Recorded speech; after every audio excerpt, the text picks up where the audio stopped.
Hello friends, ഇന്നേ ചക്കക്കുരു മാങ്ങയിട്ട് ഒരു കറി വെക്കാം.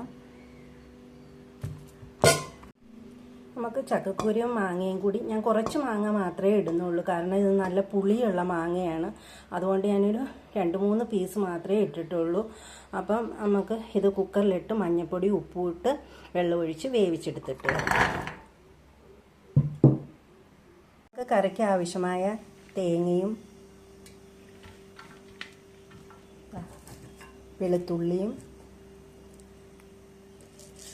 സ്വല്പം ജീരകവും സ്വല്പം മഞ്ഞൾപ്പൊടി ഇട്ട് വെള്ളം ഒഴിച്ച് നമുക്കൊന്ന് അരച്ചെടുത്തുകൊണ്ട് വരാം.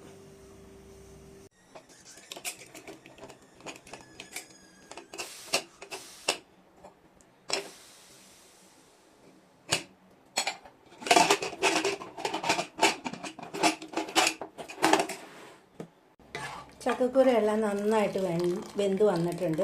ഇത് നമുക്കൊന്ന് നന്നായി ഉടച്ചു കൊടുത്തതിന് ശേഷം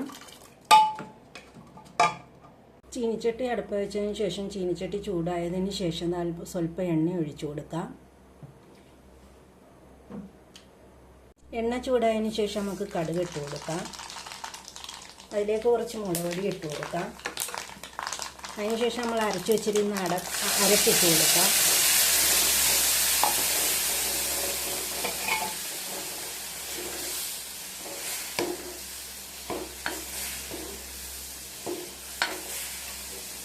ഇനി നമ്മൾ വേവിച്ച് വെച്ചേക്കുന്ന ചക്കക്കുരു എല്ലാം കൂടി ഇതിലേക്ക് ഒഴിച്ചു കൊടുക്കാം.